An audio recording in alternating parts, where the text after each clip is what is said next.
Ito yung sinamahan ko si Han dito sa Quezon City Batting Center.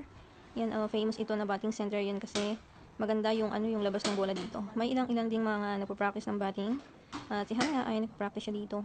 I think 7 times. Tapos 7 coins. Yun, no, tama ba? 7 coins is 1,000 yen. Yung 1 coin is meron siyang 20 times na bola. So I think ano na yun, sulit na yung bayad.